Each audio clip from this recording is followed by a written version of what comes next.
தமிழ்நாடு கலை இலக்கிய பெருமன்றம் நடத்துகின்ற இந்த திருக்குறள் நாளும் ஓர் அதிகாரம் என்ற இணையவழி நிகழ்வில் கலந்து கொண்டிருக்கும் அத்துணை நல்லுள்ளங்களையும் வணங்கி வரவேற்கிறேன்.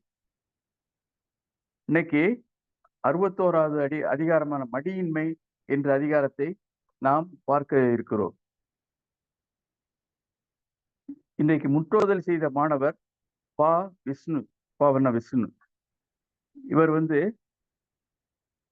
ஸ்ரீ மணக்குள விநாயகர் பொறியியல் கல்லூரி கலை மற்றும் அறிவியல் புலம் மதகம்பட்டி என்ற கல்லூரியில் இளங்கலை வேதியியல் 3ஆம் ஆண்டு படிக்கிறார். இவர் புதுச்சேரியை சேர்ந்தவர். விஷ்ணு, உங்க பெற்றோர் பேரை சொல்லுங்க. பூங்காவனம் பாலபாஸ்கரன் ஐயா. பூங்காவனம் பாலபாஸ்கரன். பூங்காவனம் பாலபாஸ்கரன் என்ற இணையருக்கு மகனாக பிறந்த இவர் இணையற்று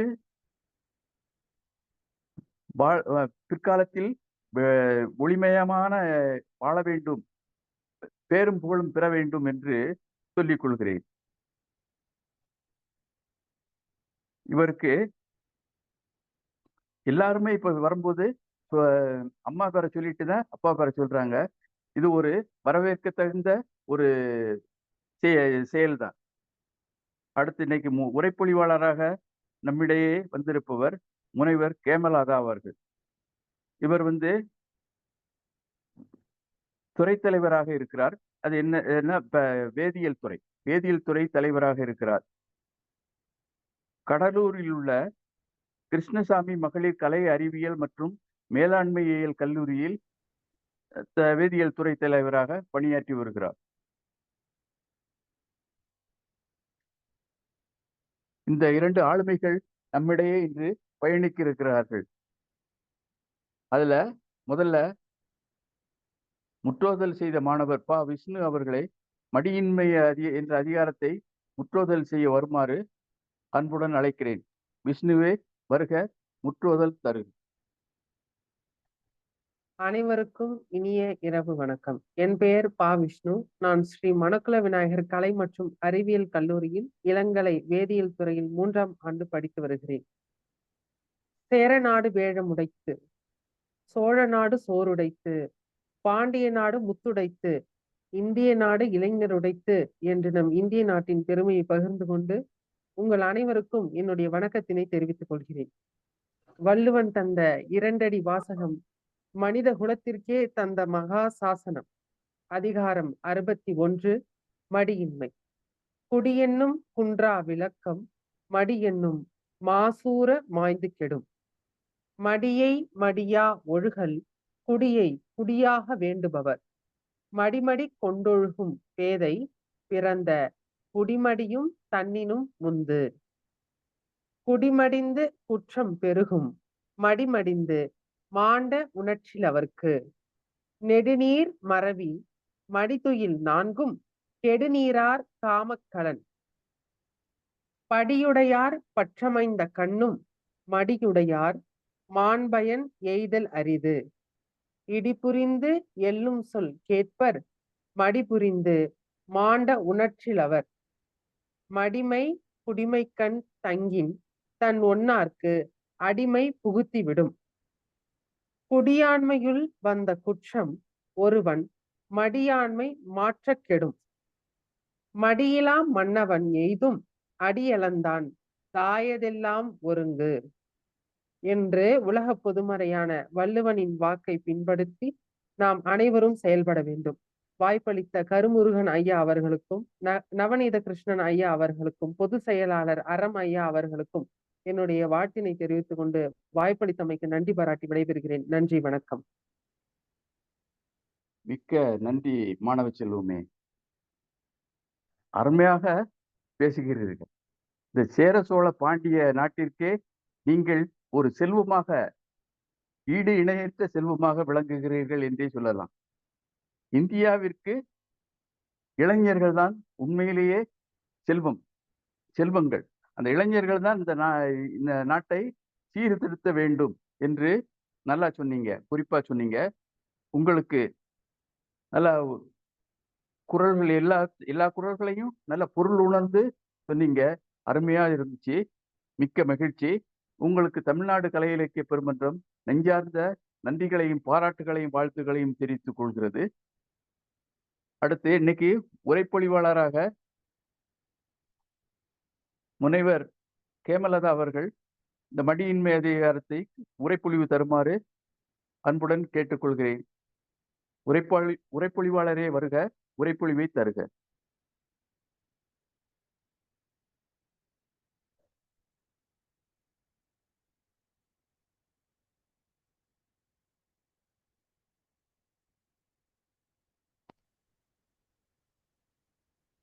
முனைவர் கேமலதா வாங்க, உரைப்பொழிவு தர வாங்க.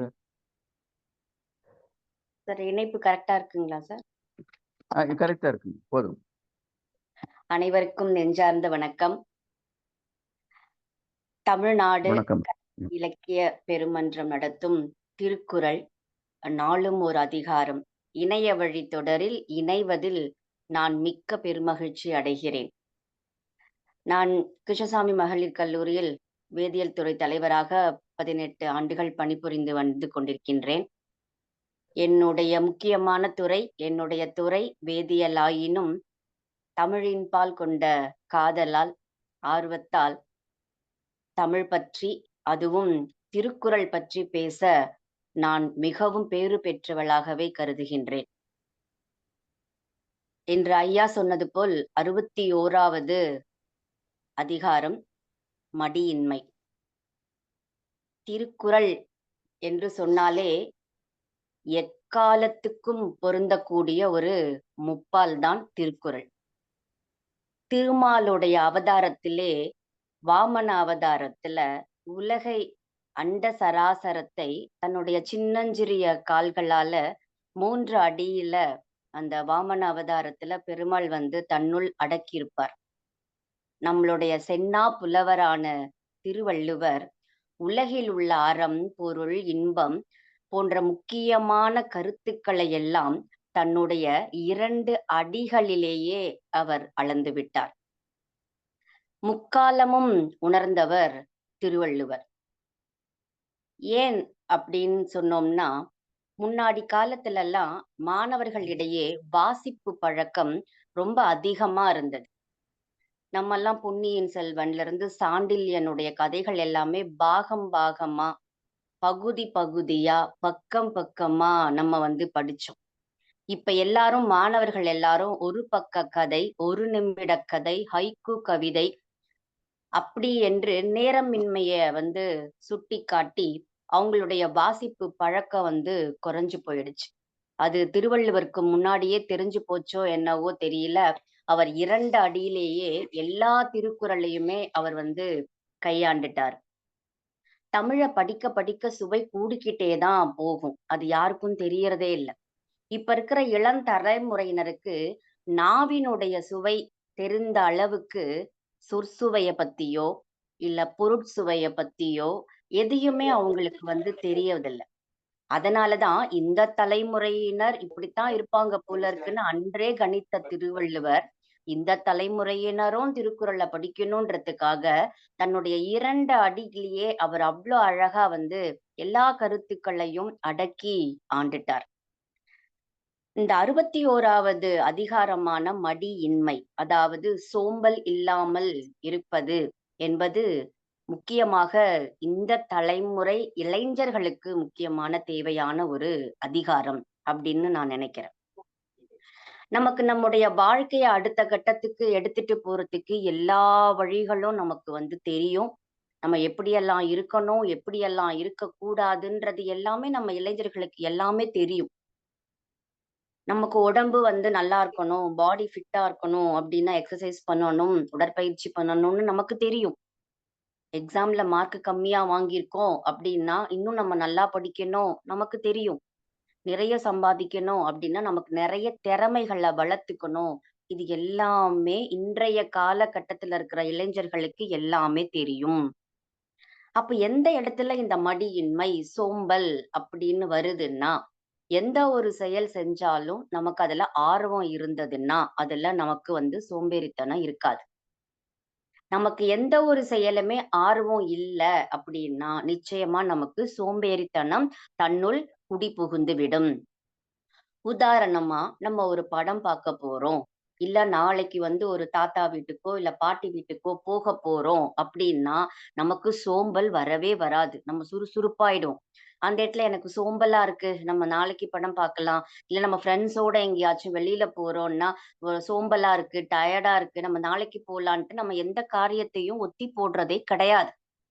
அப்போ நமக்கு எந்த ஒரு செயலுமே ஒரு ஆர்வம் இருந்தா மட்டும் தான் நமக்கு சோம்பல் இருக்காது அப்படின்றது தான் முக்கியம். ஒருவனுடைய மடி, அதாவது ஒருவனுடைய சோம்பல் அப்படின்றது அவன மட்டும் வந்து தாக்குறது கிடையாது. அவன சுற்றத்தார்களோ, அவனை சுற்றி இருக்கிற குடும்பத்தாரோ, அது அப்படியே சமூகம், சமூகத்தை சார்ந்த நாடு என்ற அளவு அவன வந்து முக்கியமா அழித்துவிடும். அது எப்படி குடும்பத்த அழித்துவிடும் அப்படின்னா, உதாரணமா ஒரு குடும்பத் தலைவன் ரொம்ப சோம்பலா இருக்கிறான். பொருள் ஈட்ட அவன் எங்கேயுமே வெளியில போறது கிடையாது. சோம்பேறித்தனமா வீட்டிலேயே இருக்கிறான்னா, அது அவனுடைய குடும்பத்தோட பொருளாதாரத்தை நிச்சயமாக பாதிக்கும். ஒரு குடும்பத் தலைவி சோம்பேறியா இருக்கிறாங்க அப்படின்னு சொன்னோம்னா, அது அவனுடைய குடும்பத்தினரோட உறுப்பினர்களுடைய ஆரோக்கியத்த நிச்சயமா அது வந்து பாதிப்படையும். குழந்தைகளே சோம்பலா இருக்கிறாங்க. காலையில எழுந்துக்கிறது இல்ல, படிக்கிறது இல்ல, அவங்களுக்கான கடன்களை எதுவுமே பண்றதில்ல. அவங்களுடைய முன்னேற்றத்த நோக்கி எதையுமே போறதில்லன்னா, அது அந்த குடும்பத்துடைய பாரம்பரியத்தையும், அந்த குடும்பத்தோடைய பெருமையையுமே வந்து பாதிப்படையும். அப்ப நான் மட்டும் தான் சோம்பலா இருக்கிறேன் அப்படின்ட்டுலாம் நம்மளால சொல்லவே முடியாது. ஒருவனுடைய மடி, அதாவது ஒருவன் சோம்பலா இருக்கிறது, அவனுடைய குடும்பத்தினரையும், சுற்றத்தாரையும், சமூகத்தையும், நாட்டையும் நிச்சயமாக பாதிப்பு அடையக்கூடியதுதான். இதைத்தான் வள்ளுவர் வந்து தன்னுடைய அதிகாரத்துல 10 திருக்குறள்ல அழகா சொல்றார். குடியென்னும் குன்றா விளக்கம் மடியென்னும் மாசுரம் மாய்ந்துவிடும். ஒரு நல்ல ஒரு குடும்பம் அப்படின்றது ஒரு நந்தா விளக்கு போன்றது. அதாவது அணையா விளக்கு போன்றது. அப்ப அத சோம்பல் அப்படின்ற ஒரு தூசியோ, இல்ல அழுக்கோ படர்ந்துருச்சு அப்படின்னா, அது வந்து சுடர் வந்து அவ்ளோ அழகா பட்டொளி விட்டு பிரகாசிக்கும். சோம்பல் அப்படின்ற ஒரு தூசியும், அழுக்கும் நம்ம அது போய் படர ஆரம்பிச்சிருச்சுன்னா, அதோட பிரகாசம் எல்லாமே கொஞ்சம் கொஞ்சமா மறைஞ்சு போயிடும். ஆக, ஒரு குடும்பம் பேர் சொல்ற குடும்பமா இருக்கணும். பெருமை மிக்க குடும்பமா இருக்கணும்னா, நம்ம சோம்பல சோம்பலாக்கிடணும். சோம்பல கிட்ட சேர்க்கக் கூடாது. மடியை மடியா ஒழுகல் குடியை குடியாக வேண்டுபவர். அறிவில்லாதவன் தான் எப்பவுமே சோம்பல வந்து தன்னுடைய அடிமடியிலேயே கட்டிக்கிட்டு சுத்திட்டு இருப்பான். அப்போ அது அவன மட்டும் அழிக்கப் போறது கிடையாது. அவன் முன்னாடியே அவன் குடும்பம் அழிவதையும் அவன் வந்து கண்கூடாவே தான் பார்ப்பான் அப்படின்றத திருவள்ளுவர் சொல்றார். இது நல்லா கேளுங்க. மடியின்மை அப்படின்றது சோம்பல் இல்லாம இருக்கணும். அப்ப சோம்பல் இல்லாம இருக்கணும்னா நம்ம எப்படி இருக்கணும்? சுறுசுறுப்பா இருக்கணும். அப்போ சுறுசுறுப்பின்மை அப்படின்ற ஒரு தலைப்புல அதிகாரத்த வந்து அவர் வந்து வைக்கவே இல்ல திருவள்ளுவர். மடியின்மை. ஏன்னா சில பேருக்கு நம்ம எதிர்ப்பதமா சொன்னாதான் நமக்கு வந்து புரியும் அப்படின்றதுக்காக. சுறுசுறுப்பா இருங்கப்பா, எல்லாரும் சுறுசுறுப்பா இருங்கன்னா, அதுல வந்து ஒரு சுவாரஸ்யமுமே இருக்காது. நீங்க சோம்பலா இருந்தீங்கன்னா, இதெல்லாம் குடி கெடும், நாடு கெடும், சமூகம் கெடும் அப்படின்னு நம்மள பயமுறுத்தணும்னா தான், அதனுடைய அவசியம் உணர்ந்து நம்ம சோம்பல விலக்கி வைப்போம். அப்படின்றதுக்காகவே என்னவோ திருவள்ளுவர் வந்து சுறுசுறுப்பின்மை அப்படின்ற ஒரு தலைப்பு குடுக்காம, மடியின்மை, மடியோடைய விளைவுகள அவர் வந்து சொல்றார். தன்னுடைய குடும்பம் மட்டும் அழிவது கிடையாதாம், இந்த சோம்பல் இருக்கிறதுனால. தன்னுடைய குடும்பத்துல இருக்கிறவங்க குற்றம் புரிவதற்கும் இது வந்து முக்கியமான ஒரு காரணமாக இருக்குது. குடிமடிந்து குற்றம் பெருகும் மடிமடிந்து மாண்ட உஞற்றிற்றவர்க்கு. அப்ப காலம் தாழ்த்தலும். நம்ம எந்த ஒரு செஞ்சாலும் காலம் தாழ்த்திக்கிட்டே போறது. மறதி, சோம்பல், தூக்கம் இது எல்லாமே எவன் ஒருவன் அழியணும் அப்படின்னு நினைக்கிறானோ, அது அவனுடைய அணிகலன்கள் அப்படின்னு சொல்றார். நெடுநீர் மறதி மடிதுயில் நான்கும் கெடுநீராட் காமக்கண். இது எவ்வளவு முக்கியம் பாருங்க. இது அணிகலன் அப்படின்னால நம்ம என்ன நினைச்சுக்குவோம், மத்தவங்களுக்கு அழகா காட்டுறதுக்காக நாம் அணியக்கூடியதுதான் நம்ம அணிகலன். தமிழே ரொம்ப அழகா இருக்கு அப்படின்னும் போது சீவக சிந்தாமணியும் சிலப்பதிகாரமும் மணிமேகலையும் வளையாபதியும் எவ்வளவு அணிகலன்கள் எல்லாம் போட்டு இருக்கு. அதுதான் நம்ம அழகு அப்படின்னு சொல்லுவோம். ஆனா ஒரு அழியணும் அப்படின்னு நினைக்கிறவனுடைய அணிகலன் எப்படிப்பட்டதா இருக்கு பாருங்க. மறதி இருக்கணும், சோம்பல் இருக்கு அவங்கிட்ட, தூக்கம் இருக்கு, தென் காலம் தாழ்த்தலும். எந்த ஒரு செயலை இன்னைக்கே செஞ்ச நாளைக்கு பார்த்துக்கலாம், அடுத்த நாள் பார்த்துக்கலாம், காலம் தாழ்த்துறதுமே ஒரு பெரிய ஒரு அழிவுக்கான ஒரு வழிதான். மண்ணாளும் வேந்தரின் பரிவும் உறவும் இருந்தாலும் சோம்பல் உன்னிடம் குடிக்கொண்டால் மதிக்கத்தக்க பயன் ஏதும் விளையாது. உன்னுடைய நண்பன் ஒரு அரசனா இருக்கலாம், இல்ல உன்னுடைய நண்பன் செல்வம் மிகுந்த செல்வந்தரா கூட இருக்கலாம். ஆனா இது எல்லாமே உன்னுடைய பக்கத்துல இருந்தா கூட மடி, அதாவது சோம்பல் உன்னிடம் குடிக்கொண்டால் நிச்சயமாக மதிக்கத்தக்க பயன்கள் எல்லாமே உங்களுக்கு பறி போய்விடும். அப்ப சோம்பல் ஒருவனிடம் இருக்கு அப்படின்னா அவன் அவன் ஒரு பகைவனோட அடிமையாயிடுவான். ஒருத்தன் கிட்ட எப்போ சோம்பல் குடிக்கொண்டிருக்கோ அவன் சிந்தித்து செயல்படவே மாட்டான். அப்ப நிச்சயமா அவன் பகைவனோட அடிமையாதான் இருக்க முடியும். சோம்பல் இல்லாம எவன் ஒருத்தன் கிட்ட சுறுசுறுப்பு தன்மை இருக்கோ அவன் ஆளுமை தன்மை அவனுக்கு ஜாஸ்தியாகும், சிந்திக்கிற தன்மை அவனுக்கு ஜாஸ்தியாகும். அவன் இன்னொருத்தனுக்கு வேலை சொல்வானே தவிர அவன் இன்னொருத்தனுக்கு அடிமையா இருக்க மாட்டான் அப்படின்னு அழகா திருவள்ளுவர் சொல்றார். மடியிலாம் மன்னவன் எய்தும் அடியளந்தான் தாயி அதெல்லாம் ஒரு பெருமாள், அதாவது திருமால் 3 அடி, அதாவது வாமன அவதாரத்துல சொல்ற அந்த 3 அடியில அவ்வளோ அழகான அவ்வளோ பெரிய அண்ட சராசரத்தையும் எப்படி கையாண்டு எல்லாமே எனக்கு தான் அப்படின்னு வச்சிட்டு இருக்கிறாரு. நீ அவரையே நீ பக்கத்துல வச்சிருந்தா கூட சோம்பல் உன்கிட்ட இருந்ததுன்னா அது எல்லாம் இருந்தும் இல்லாம இருக்கிறதுக்கான ஒப்பு. அப்ப எப்ப இது எல்லாம் உன்கிட்ட கிடைக்கும் அப்படின்னா உன்னுடைய உழைப்பால், உன்னுடைய சுறுசுறுப்பால், உன்னுடைய சோம்பலை நீ எப்ப நீ உன்கிட்ட இருந்து ஒதுக்குறியோ அப்பதான் உனக்கான பலன் கிடைக்கும். ஆக சோம்பல் அப்படின்றது ஒரு தனி மனிதனை மட்டும் இல்ல, அவனுடைய சார்ந்தவர்களையும் சுற்றத்தாரையும் எல்லாரையும் அழிக்கக்கூடிய ஒரு மோசமான பின்விளைவுகளை நம்ம கிட்ட ஏற்படுத்தும். அப்ப இப்படிப்பட்ட ஒரு சோம்பலை கட்டாயமா நம்ம என்ன பண்ணணும், நம்ம கிட்ட இருந்து நீக்கியே ஆகணும். அதனாலதான் திருவள்ளுவர் பசுமரத்தாணி போல ஒரு ஆழமாகவும் இல்ல அழகாகவும் இந்த 10 திருக்குறள்ல மடியின்மைய பத்தி நமக்கு அழகா சொல்லியிருக்கிறார். ஒரு நம்ம வீட்டு வாசல்லையே ஒரு பொன்னும் பொருளும் கொடுக்கக்கூடிய ஒரு அதிர்ஷ்ட தேவதை நம்முடைய வீட்டு வாசல்ல நின்னுட்டு இருக்காங்கன்னு வச்சுக்குங்க. நம்மளுடைய சோம்பேறித்தனத்தினால நம்ம போய் வீட்டு வாசல் கதவே திறக்காம சோம்பேறித்தனத்தால உட்கார்ந்து இருந்தோம்னா நம்ம வீட்டுக்கு வரக்கூடிய அதிர்ஷ்ட தேவதைய நம்மளே வெளியில போக சொல்ற மாதிரியானதுதான். அப்போ இந்த 10 திருக்குறளும் இன்றைய கால இளைஞர்களுக்கு மிக முக்கியமானது. ஒரு சின்னதா ஒரு ஜென் கதைய சொல்லி நான் நிறைவு செய்யறேன். ஒரு அழகான ஒரு கிராமம். அந்த கிராமத்துல இருக்கிற எல்லா இளைஞர்கள் முதல் முதியவர்களிலிருந்து பெண்கள் வரை எல்லாருமே வேலைக்கு போவாங்க. நல்ல சுறுசுறுப்பாளர்கள், நல்ல உழைப்பாளர்கள். காலையில சூரிய உதயத்துக்கு முன்னாடியே அவங்க வயலுக்கு போய் நீர் பாய்ச்சி அந்த அளவுக்கு அவங்க வேலைய செய்யறாங்க. இதுல ஒரு இளைஞன் மட்டும் என்ன பண்றான், அவனுடைய நிலத்துக்கு போறான். ஆனா அதுக்கு பக்கத்துல இருக்கிற மரத்தடியில அவன் படுத்து தூங்கிட்டு இருக்கான். இதுதான் அவனுடைய வேலையே. இது ஒரு நாள் இல்ல 2 நாள் இல்ல, அவன் காலகாலத்துக்கும் செஞ்சுட்டு இருக்கான். வீட்டுல இருக்கிறவங்க வேற வழி இல்லையே, நம்ம இப்படி ஒரு பிள்ளைய பெத்துட்டோமேன்றதுக்காக அவங்க அவங்களுக்கு உணவளிச்சு பராமரிச்சுட்டு இருக்காங்க. ஒரு ஜென் துறவி அந்த வழியா போயிட்டு இருக்கும்போது அவன் மரத்தடியில படுத்து தூங்கிட்டு இருக்கிறான். என்னப்பா தம்பி, உழைச்சி களைச்சி படுத்துட்டு இருக்கிறார் போல இருக்குன்னு நினைச்சிட்டு அவர் போயிடுறார். இது 1 நாள் பாக்குறாரு, 2 நாள் பாக்குறாரு, 3 நாள், 4 நாள், இது போயிட்டே இருக்கு. வாரக்கணக்கா போயிட்டு இருக்கு. அப்ப இவன் உழைக்காம சோம்பேறித்தனத்தால இவன் தூங்கிட்டு இருக்கான் அப்படின்னு.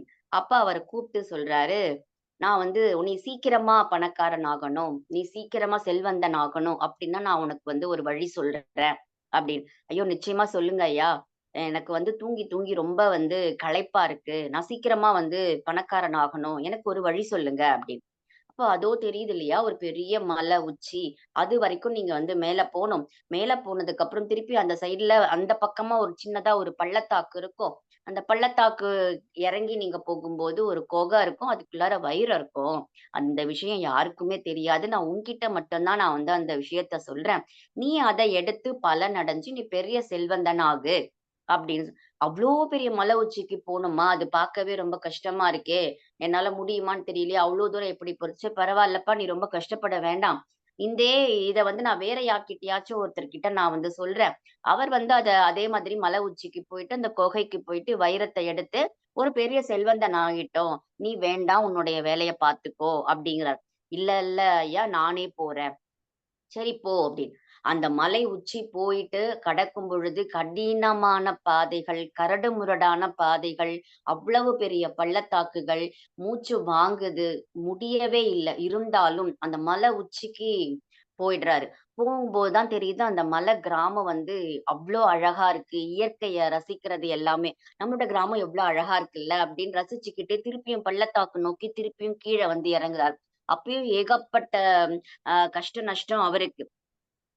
ஒரு குகைய வந்து அங்க பார்க்குறாரு. அந்த குகைக்குள்ளார போகும் பொழுது, ஒரு வைரமுமே வந்து இல்ல. தேடி தேடி பார்க்குறாரு. அ ஒரு வைரம் கூட இல்ல. நம்மள வந்து துறவி வந்து ஏமாத்திட்டாரு அப்படின்னு சொல்லிட்டு.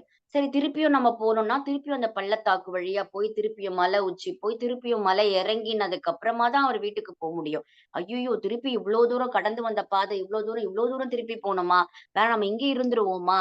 அப்படின்னு நெனச்சா, சாப்பிடுறதுக்கு அங்க சாப்பாடு கிடையாது. அங்க தூங்குறதுக்கு ஒரு நல்ல இடம் கிடையாது. அதையெல்லாம் பார்க்கும்போது, இல்ல, இல்ல நம்ம ஒரு தடவ தான் வந்துட்டு இருக்கோம்ல. நம்ம இப்ப இன்னொரு தடவ போம்போது வந்த பாதை தானே. சரி நம்ம போயிடுவோம். கஷ்டப்பட்டாலும் போயிடுவோன்ட்டு, திருப்பியும் வந்து பள்ளத்தாக்க கடந்து, மலை உச்சிய கடந்து போயிடுறார். துறவிகிட்ட கேட்கிறாரு, "நீங்க மலை உச்சி தாண்டி, பள்ளத்தாக்க தாண்டி, நீங்க வந்து குகையில வைரம் இருக்குன்னு என்ன ஏமாத்திட்டீங்க. நான் அவ்ளோ தூரம் போயிட்டு வந்து வைரத்த வந்து என்னோட எடுத்துக்காம வந்துட்டேன். வைரம் என்கிட்ட இல்ல. வைரத்துக்காக தானே நான் போனேன்." அப்படின்னு ரொம்ப கோவமா அந்த அ இளைஞன் வந்து துறவிகிட்ட வந்து வாக்குவாதம் பண்ணும்போது, அந்த துறவி சொன்னாரு, "நீ வைரத்தோட இல்லன்னு சொல்றியே, நீ வைரத்தோட தானப்பா இருக்க. வைரத்த கையில எடுத்துட்டு தானே வந்திருக்க." அப்படின்னு. "நான் எங்க வைரத்த எடுத்துட்டு வந்தேன்? நான் தான் எடுத்துட்டே வரவே இல்லையே!" அப்படின்னு. "நீ அந்த மலை உச்சிய கடக்கறதுக்கு முன்னாடி வரைக்கும் உன்னால முடியுமா?" அப்படின்ற அந்த ஒரு சந்தேகம் உனக்குள்ள இருந்துட்டு இருந்தது. அவ்ளோ பெரிய மலை உச்சிய இதுவரைக்கும் யாருமே கடந்து போனதே கிடையாது. நீ உன்கிட்ட இருக்கிற அந்த சுறுசுறுப்பு தன்மை, சோம்பேறித்தனத்த நீக்கிட்டு, நாளைக்கு பண்ணிக்கலாம் அப்படின்றதையும் நீ இது பண்ணிட்டு, இன்னைக்கே நீ போன இல்லையா? அந்த முயற்சி எடுத்து போயிட்டு வந்து, அந்த உன்கிட்ட இருக்கக்கூடிய பிளஸ்ஸு, பாசிட்டிவான விஷயத்த இன்னைக்கு தான் நீ தெரிஞ்சிருக்கிற. இது சோம்பல் இருந்திருந்ததுன்னா, டெய்லியும் தினந்தோறும் நீ மரத்தடியில படுத்து படுத்து தூங்கிட்டு இருந்திருப்ப. உன்கிட்ட இருக்கிற திறமைய, உன்கிட்ட இருக்கிற ஆர்வம, எதுவுமே உனக்கு வந்து தெரியாம போயிருந்திருக்கும். இன்னைக்கு நடந்த சம்பவத்துல மட்டும் தான், உனக்கான திறமைய நீ வந்து தெரிஞ்சிருக்க இல்லையா? இதுதான் உன்னுடைய வைரம். இதத் தாண்டி வேற என்ன உனக்கு வேணும்? இதுதான் நீ கையில வச்சிருக்கிறியே!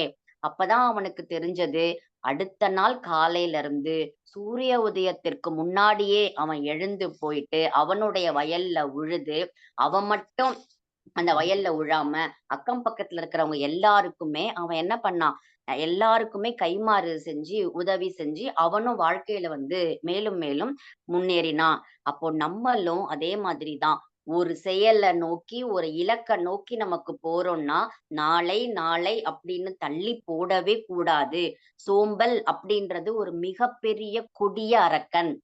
நம்ம இப்ப இருக்கிற இளைஞர்கள் எல்லாருமே ஒரு சமூக அந்த சோசியல் மீடியாக்குள்ளார நம்ம எல்லாருமே வந்து அடங்கி போயிருக்கிறோம். ஒரு செல்போன் இருந்துட்டா, ஒரு கைபேசி இருந்துட்டாலோ, இல்ல ஒரு டிவி இருந்துட்டாலோ, எல்லா விஷயத்திலயுமே நம்ம வந்து கட்டுக்கோப்பா நம்ம அடங்கி போயிருக்கிறோம்.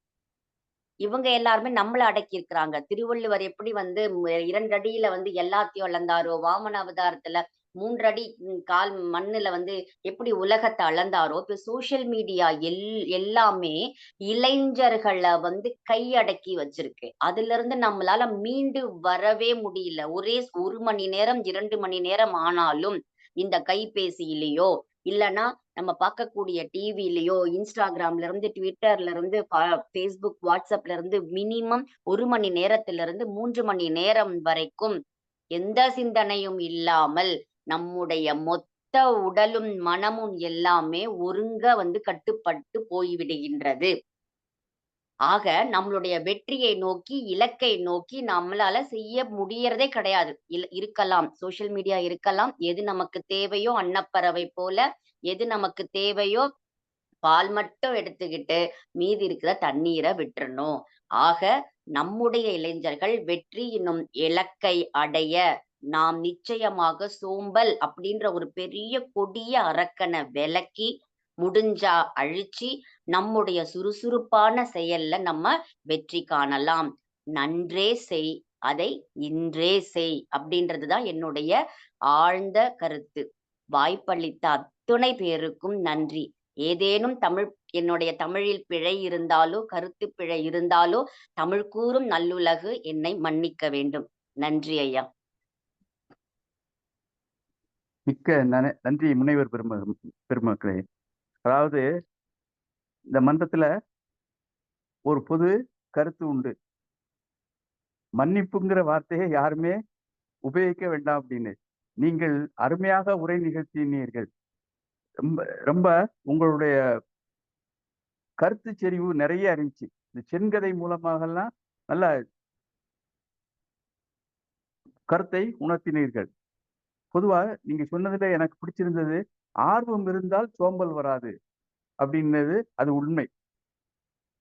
பிறகு சுறுசுறுப்பு உடைமை அப்படின்னு அதிக திருவள்ளுவர் சொல்லாம ஏன் எதிர்ப்பதரமா சொல்லி இருக்கிறாரு. அது அப்படி சொன்னாத்தான் எல்லோரையும் அது வசீகரிக்கும் அப்படின்னு சொன்னது ரொம்ப முத்தாய்ப்பாக இருந்தது.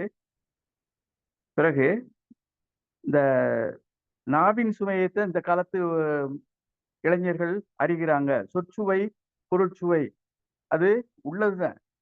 இப்போ இந்த நாளும் ஒரு அதிகாரம் திருக்குறள்ல இருந்து இது பண்ணணும். இதை கேட்பதற்கு அவ்வளவு நிறைய பேர் வரல. அதனால அது உண்மைதான். இன்னொன்னு, படம் பார்க்கணும்னா ரொம்ப ஆர்வமா இருப்பாங்க, சொந்தக்காரங்களை பார்க்கணும்னா ஆர்வமா இருப்பாங்க அப்படின்னு சொன்னீங்க. அது கொஞ்சம் இந்த காலத்து இளைஞர்கள் சொந்தக்காரங்களை பார்க்கறதுல எல்லாம் அவ்வளவு ஆர்வமா இருக்க மாட்டேங்காங்க.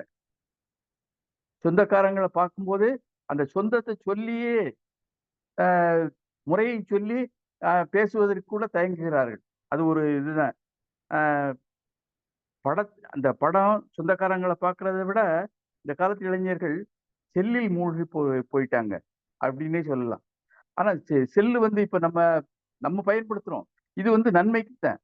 நன்மைக்கு பயன்படுத்தினால் ஒன்றும் இல்லை, தீமைக்கு பயன்படுத்தினா தான் அது கெடுதி.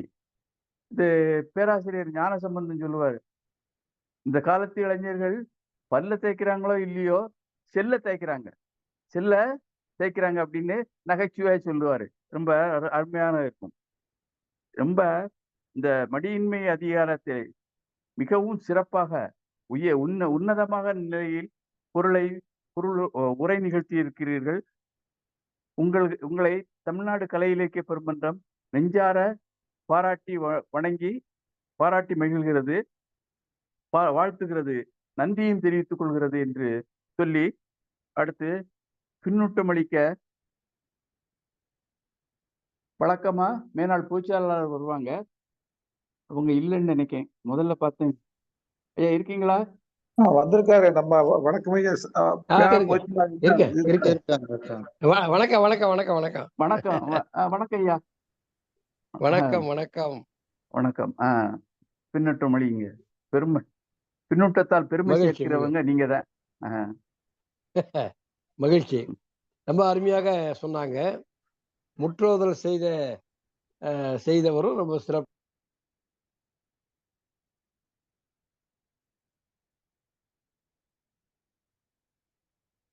அழகாக நம்ம ஐயா சிவசுப்ரமணியா சொன்ன மாதிரி ரொம்ப அழகா இளைஞர்களுக்கான அறிவுரைகளையும் கூறி, தற்காலத்துல இளைஞர்கள் எப்படி செல்லுல போய் அடங்கி ஒடுங்கி இருக்கிறாங்க என்பதை பற்றியும், அதாவது ஊடகங்களில் வலைதளங்களில் எப்படி கணினி யுகத்துல இன்னைக்கு மாட்டிக்கிட்டு இருக்கிறாங்கிறத பத்தி ரொம்ப அழகா சொன்னாங்க. ரொம்ப நல்ல அதிகாரம் இது. மடியின்மை சோம்பல் மிக கெடுதி பாப்பான்னார் பாரதி. சோம்பல் தான் மனிதனை ரொம்ப அழுத்துகிறது. இந்த சோம்பல் மட்டும் இல்லைன்னா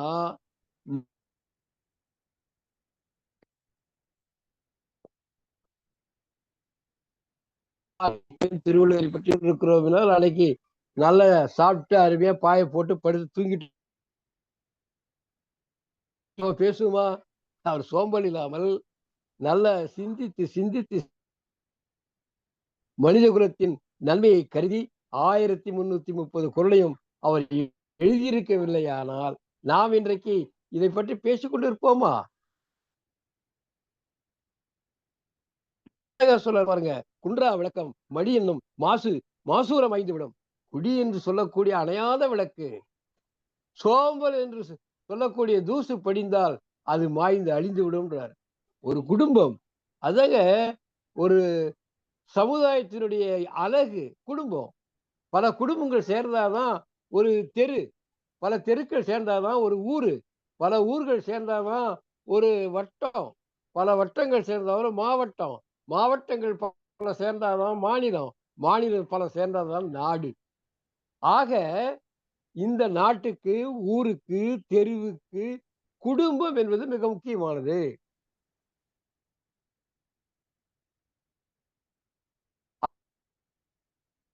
ஒருவரும் உழைத்த அந்த ஊர் முன்னேறுகிறது, அந்த மாவட்டம் முன்னேறுகிறது, அந்த நாடு முன்னேறுகிறது.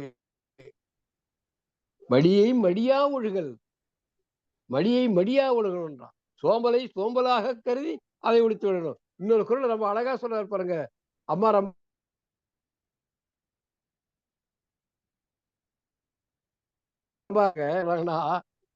மடியில கட்டி திரிகிறவன் என்ன சொல்லாளர் பாருங்க வள்ளுவர். சொல்வாய் வேட்டுவன் வள்ளுவன். மடியை மடியா மடிமடி கொண்டொழுகும் பேதை, மடியை மடியில் கட்டிக்கொண்டு திரியக்கூடிய அறிவில் இருக்கிறானே, அந்த அறிவெளியினால் அவனுடைய குடும்பம் குடி அவன் அழிவதற்கு முன்பு அழிந்து போயிடுன்றார். என்ன அருமையா சொல்றார் பாருங்க. என்ன எல்லா குரலும் ரொம்ப அருமையான குரல்.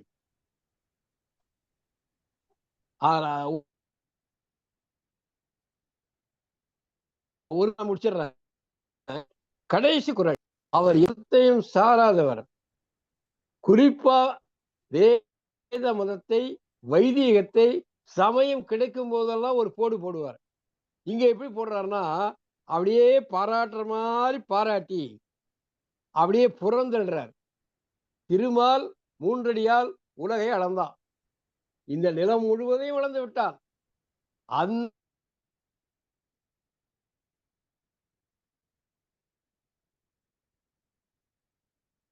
பாருங்க, அந்த சீனத்தை ஆதரிக்கல. திருமால்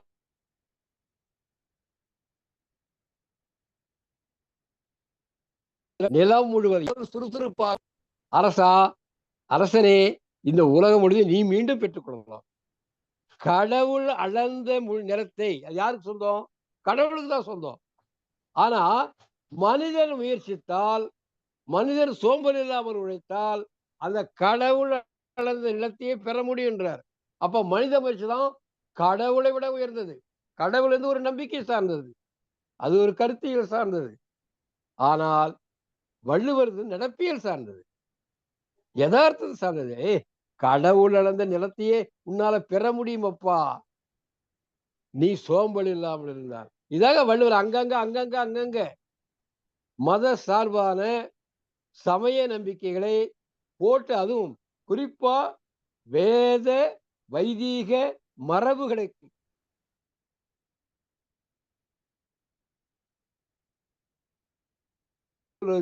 மிக வலுவர். என்ன சொன்ன?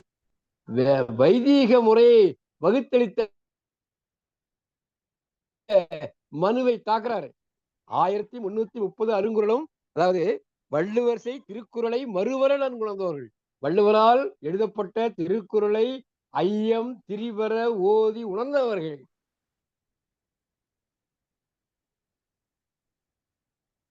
மனுவை ஏற்கொள்வார்களா? அந்த பிராமணனுக்கு ஒரு நீதி, சத்திரியனுக்கு ஒரு நீதி, வைசியனுக்கு ஒரு நீதி, சூத்திரனுக்கு ஒரு நீதி என்ற அந்த நீதியை ஏற்றுக்கொள்வார்களா? அதாவது திருக்குறளை படித்தவர்கள். அப்ப என்ன பொருள்? திருக்குறள் வைதிகத்துக்கு எதிரானது. இந்த நோக்கில நாம திருக்குறளை பார்த்தோமானால் அது தமிழருடைய மிகப்பெரிய சொத்து. தமிழருடைய சொத்து, தமிழர் உலகிற்கு வழங்கிய சொத்து.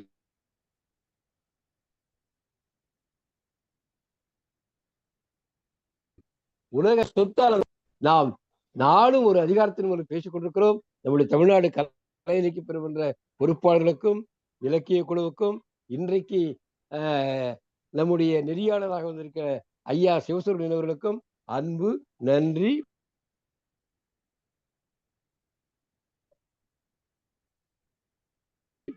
இந்த பொழிவு செய்ய என்னுடைய அன்பும் வாழ்த்துக்களும். நன்றி, வணக்கம்.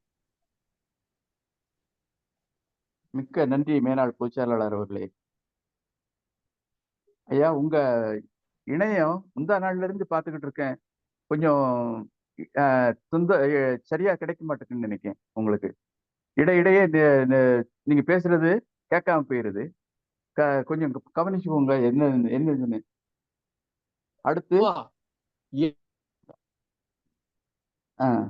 அடுத்து அறச்செல்வி அவர்களை பின்னொட்டு மொழிக்க வாங்க.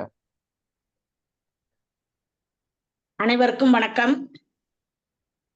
இன்று முற்றோதல் செய்த அந்த மாணவர் முற்றோதலுக்கு முன்வந்த முன்னோட்டம் முத்தாய்ப்பாய் இருந்தது. குறளை மிக அழகாக சொன்னது, அருமையாக இருந்தது. மாணவருக்கு வாழ்த்துக்கள், பாராட்டுக்கள். இந்த மாதிரி கல்லூரி மாணவர்கள் குறள் சொல்வது நம் கலை இலக்கிய பெருமன்றத்திற்கு பெருமை. அந்த வகையில் இன்னும் அந்த மாணவருக்கு பாராட்டை தெரிவித்துக் கொள்கிறேன். அடுத்து இன்றைய உரையாசிரியர் அவங்களும் அந்த முன்னோட்டம் ரொம்ப நல்லா கொடுத்தாங்க. நேரமின்மையால் தான் வாசிப்பு திறன் குறைந்து விட்டதுன்னு உண்மை. பள்ளிக்கூடத்துல எல்லாம் பாடம் நடத்தவே டீச்சர்களுக்கு நேரம் இல்லை. அவங்க எங்க வாசிக்க சொல்றது மாணவர்களை. இன்னைக்கு கூட ஆதங்கப்பட்டோம். எங்க பள்ளியில வாசிப்பு திறன் ரொம்ப ரொம்ப குறைஞ்சிட்டு போறது, மாணவர்களுக்கு நேரம் இல்லைன்னு. அந்த ஏன் கடவுள் மன்னிக்கவும், அந்த திருக்குறளை வள்ளுவர் ஏன் 2 அடியில கொடுத்தாருங்கிறதுக்கு அத அவங்க காரணம் சொன்னது புதுமையாவும் இருந்தது, பொருத்தமாவும் இருந்தது. உண்மைதான், அது அருமை. அடுத்து ஆர்வம் இருந்தால் சோம்பல் இருக்காது. உண்மைதான், அதுவும் அனுபவம் சார்ந்த ஒரு உண்மையாக இருக்கு. தலைப்புக்குள்ள வரும்போது அவங்க ஒவ்வொரு குறளுக்கும் சொன்ன அந்த விளக்கம் அருமையா இருந்துச்சு, நல்லா இருந்துச்சு. பொதுவாவே பிரச்சனைகள் என்ற சுறா மீன் இருந்தால்தான் வாழ்க்கை என்ற மீன்கள் சுவையாக இருக்கும்.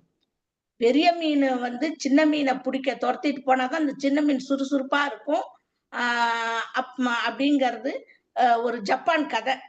அது ஒரு இந்த மீன்கள் சுவையாக இருக்கணும், அதே சமயம் உயிரோட இருக்கணும். அது வெகு தூரத்துல இருந்து பிடிச்சி வர 2 நாள் ஆகுன்றதுக்காக ஜப்பானியர்கள் ஒரு சுறா மீனை அந்த மீன் தொட்டிக்குள்ள போட்டு வச்சு அந்த மீன் உயிரோட்டமா இருக்கணும், அப்பதான் சுவையா இருக்கும்னு சொல்லிட்டு எடுத்துட்டு வராங்க. சோம்பல் அந்த மடியின்மைக்கு இது சொல்லலாம், உண்மைதான். அடுத்து பாத்தீங்கன்னா அதுலயே ஒரு பால் உங்களுக்கு எல்லாத்துக்குமே தெரியும். 1 லிட்டர் 46 ரூபாய். 100 நெய்யை எடுத்துக்கிட்டீங்கன்னா 95 ரூபாய் 100 ரூபாய் விற்கிது. பால் 46 தான். அந்த பாலோட அளவு அதிகம், நெய்யோட அளவு கம்மி, ஆனா அது விலை அதிகம். காரணம் என்னன்னா, பாலை தயிராக்குறோம், தயிரை கடைஞ்சு மோராக்குறோம், மோர்ல இருந்து வெண்ணெய் எடுக்கிறோம், வெண்ணெயை எடுத்து அதை உருக்கி நெய்யா விற்கும் போதுதான் விலை கூடுதல். அப்போ உழைப்புக்கு தான் மதிப்பு அதிகம், சோம்பலுக்கு கிடையாது. பால் அப்படியே இருந்தா அதுக்கு விலை கம்மி. அது வெண்ணெயாக்கி நெய்யா வித்தோம்னா விலை அதிகம். ஆக நம்ம வாழ்வியல்ல நித்தம் நடைபெறக்கூடிய நிறைய செயல்கள் இந்த மடியின்மைக்கு வீட்டுக்கு வீடு எல்லா நேரங்களிலும் இது உதாரணமா சில செயல்பாடுகள் நடந்துகிட்டு தான் இருக்கு. அவங்க சொன்ன மாதிரி செல்ல மூழ்கி போயிட்டாங்க, எல்லாமே உலகம் சுருங்கி விட்டது. அதே மாதிரி நம்ம உடல் உழைப்பும் சுருங்கி விட்டது. மங்குன்னு கையால எழுதின காலம் போயிடுச்சு, ஓடி போய் கரண்ட் பில் கட்டின காலம் மாறி போச்சு. ஓடி போய் பேங்க்ல கியூல நின்று பணம் எடுத்த காலமும் போயிடுச்சு. எல்லாமே போயிடுச்சு. எல்லாம் வீட்டுக்குள்ள இருந்து விரல் நுனியில் ஆயிடுச்சு. அதாலதான் இவ்வளோ பிரச்சனைகள் உடல் ரீதியாகவும் மன ரீதியாகவும் நாம் பாதிக்கப்படுவது எதனால்னா இந்த மடியின்மையாலதான். சோம்பல் என்பது வாழ்க்கையின் வலி, சுறுசுறுப்பு தான் வாழ்க்கையின் ஒளி. இத மனசுல வச்சுக்கிட்டோம்னா நம்ம வாழ்க்கை ஒரு நல்ல பிரகாசமா இருக்கும். ஆகவே இன்றைய உரையாசிரியருக்கு வாழ்த்துக்கள், பாராட்டுக்கள். நித்தம் நமது உரையாசிரியர்கள் அருமையான விளக்கத்தையும் புதுமையான ஒரு செய்தியும் நமக்கு சொல்லிட்டு போறாங்க. அதெல்லாம் நான் குறிச்சு வச்சுக்கிட்டே வரேன். நானும் என் தோழி ரேவதி அவள்கிட்ட இருந்து தான் இதை கத்துக்கிட்டேன். ஒவ்வொரு அதிகாரத்திலயும் அவ எல்லாத்தையும் குறிச்சிட்டு வருவா. அதை அவ சொன்னா சரி நம்மளும் குறிச்சா நல்லா இருக்குமே அப்படின்ட்டு அதை குறிச்சு வச்சு மாணவர்களுக்கு நான் போய் சொல்றது, இந்த குறள்ல இந்த இது வந்தது இவங்க சொன்னாங்கன்ட்டு. ஆக இதனோட சாரம் நாங்க மாணவர்களுக்கு எடுத்து செல்கிறோம். மிகவும் பயனுள்ள இந்த நிகழ்ச்சியை பார்க்க கேட்க வாய்ப்பு கொடுத்த தமிழ்நாடு கலை இலக்கிய மன்றத்திற்கு நன்றிகள். நன்றி, வணக்கம். மிக்க நன்றி அம்மா. அருமையான ஒரு பின்னோட்டம். அதாவது குறிப்பு எடுத்துக்கிட்டு வாரீங்கன்னு சொன்னீங்க. அது இந்த இந்த நிகழ்வே பொதுவா திறனாய்வுக்கு பயனுள்ளதாக இருக்கும். திறனாய்வு செய்யக்கூடிய மாணவர்களுக்கு ரொம்ப பயனுள்ளதாக இருக்கும். முனைவர் பட்டத்துக்கோ எதுக்குனாலும் சரி இது ரொம்ப பயனுள்ளதா இருக்கும் என்று கருதுகிறேன். பிறகு இந்த காலத்து மாணவர்களுக்கு வாசிப்பு பழக்கம் குறைஞ்சு போச்சுன்னு சொன்னீங்க. அது உண்மைதான். அந்த வாசிப்பு பழக்கத்தை உருவாக்குவதற்கு நான் ஒரு தாரக மந்திரம் வச்சிருக்கேன். அதாவது என்னுடைய புத்தகங்கள் எல்லாம் நான் கையெழுத்து போடுறதுக்கு முன்னாடி ஒண்ணு எழுதி கொடுப்பேன். ஒரே சுருக்கமாத்தேன். வாசிப்பவர் நீடூழி வசிப்பர், வாசிப்பவர் நீடூழி வசிப்பர். அதை பார்த்துட்டாவது சரி நம்ம ஆயுள் அதிகரிக்கணும் அப்படின்னு வாசிக்க வருவாங்களா அப்படின்னு நினைக்கிறேன். மிகவும் நன்றி. மகிழ்ச்சி மகிழ்ச்சி ஐயா. இந்த வாசகத்தை நாளைக்கே நான் கரும்பலகையில எழுதி போட்டுறேங்கய்யா வகுப்புல. மகிழ்ச்சி மகிழ்ச்சிமா. நன்றி நன்றி. நன்றி. சாத்தூர் கணேசன் பின்னூட்டம் அளிக்க வாங்க. பின்னூட்டம் அளிப்பவர்கள் கையை உயர்த்தினா நல்லது என தெரியும். தோழர்கள் அனைவருக்கும் வணக்கம். வாழ்க வளமுடன். இன்று முற்றோதல் செய்த தம்பி விஷ்ணு அவர்கள், அதாவது இந்த மடியின்மை குரல்ல 10வது குரலை பார்த்தீங்கன்னா உலகளந்த பெருமானருடைய பெயரை வச்சிருக்கிறாரு. அதுக்கு ஒரு பொருத்தமான விஷ்ணு என்ற பெயர் எடுத்து அந்த 3 அடியில உலகத்தை அளந்தவருடைய பெயரை வச்சு ரொம்ப சிறப்பா சொன்னாங்க அந்த முற்றோதல் பண்ணும்போது. அதே போல் இந்த முற்றோதல் செய்யும் போது மற்ற சான்றோர்களையும் வாழ்த்தி விட்டு ஒரு பேச்சு தொடங்குற ஒரு கலை இருக்குங்களா, அதை இவங்க பேச்சுக்கலையிலும் ரொம்ப சிறந்தவரா இருப்பாருன்னு நினைக்கிறேன். விஷ்ணு ரொம்ப சிறப்பா சொன்னாங்க. அதே போல் வள்ளுவர் அளித்த சாசனம் நம்மளுக்கு ஒரு சிம்மாசனம், அது ஆசனமாக நம்ம பயன்படுத்தி கொண்டிருக்கிறோம் என்று சொன்னார்கள். அதுவுமே ரொம்ப நல்லா இருந்துச்சு. முற்றோதல் செய்த விஷ்ணுவுக்கு பாராட்டுகளும் வாழ்த்துக்களும். அதே போல உரைப்பொழிவு நிறுத்திய அம்மா அவர்கள் மிகவும் கேமலதா பேராசிரியர் அவர்கள் ரொம்ப சிறப்பா சொன்னாங்க. உண்மையிலேயே மடியின்மைங்கிற இதுல ஐயா சிவசுப்ரமணியன் சொன்ன மாதிரி அந்த எதிர்ப்பதமாக சொல்லும் போது எல்லார்ட்டையும் அந்த செய்தி ஈஸியாக சென்றடைங்கிறது தான். ஒண்ணும் இல்ல, இந்த சீரட்டுல எல்லாம் எழுதி வச்சிருக்காங்க. புகைப்பிடித்தல் உடல் நலத்திற்கு கேடு அப்படின்னு சொல்லி எழுதி வைப்பாங்க. ஆனா இப்ப எல்லாருமே குடிச்சிட்டு தான் இருப்பாங்க. அப்ப அந்த எதிர்ப்பதை எப்படியெல்லாம் வேலை செய்யுதுங்கிறது உண்மையிலேயே சொன்னது ரொம்ப சிறப்பா இருந்துச்சு. அதே போல இந்த குறள், இந்த 10 குறளுமே ரொம்ப சிறப்பா இருக்கு. இதுல எனக்கு ஒரு 3 குறளுமே நான் திருவள்ளுவருடைய கருத்துக்களை நாம ஏற்றுக்கொண்டால் கூட ஒரு சிலதை நம்ம ஆய்வு நோக்குல கொஞ்சம் பார்க்க வேண்டிய ஒரு சூழ்நிலை இருக்கு. அதை பொறுத்த மட்டும் நான் சொல்றேன்.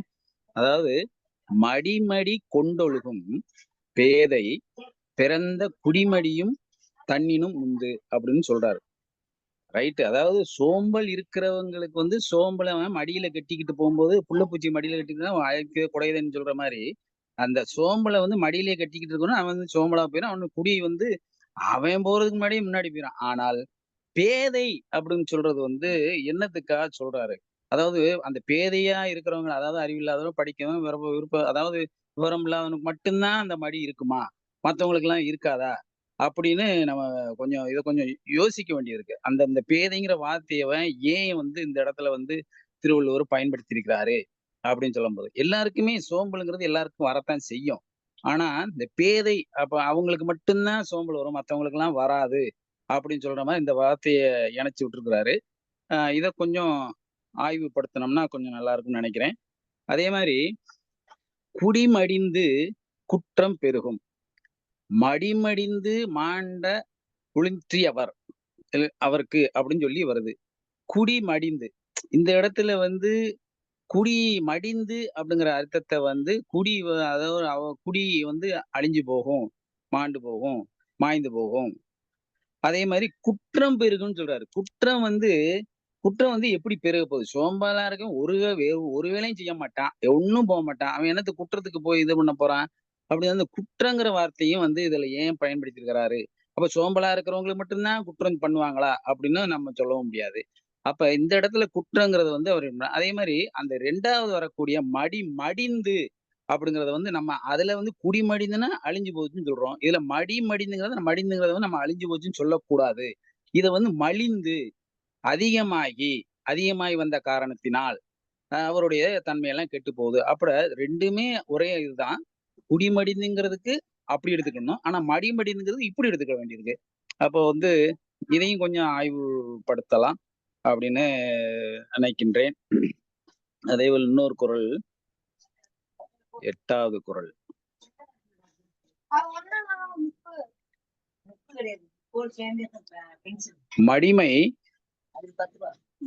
மடிமை குடிமைக்கண் தங்கின் தன் ஒன்னார்க்கு அடிமை புகுத்திவிடும்.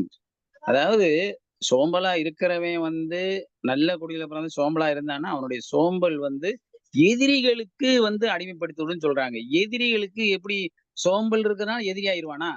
அப்படி இல்ல. சோம்பலுங்கிறது இவங்கிட்டே இருக்கக்கூடிய ஒரு தன்மை. இவன் தான் வந்து இந்த சோம்பல்னால வேலைகளை செய்யாம இவனுடைய செல்வம் என்ன குறையலாம், இல்லாட்ட வந்து அறிவுகள் குறையலாம். ஆனா இதுல வந்து பகைவர் வந்து எப்படி இவருக்கு வந்து எதிரியாக போறாரு அப்படின்னு சொன்னா, சோம்பல்னா அப்ப ஏதாவது செஞ்சா தானே. இவன் சோம்பலா இருக்கிறவன் வந்து ஒரு வேலையும் செய்ய மாட்டான், எதுவும் செய்ய மாட்டான், அந்த அவனுக்கும் எதுவும் பண்ண போறதில்ல.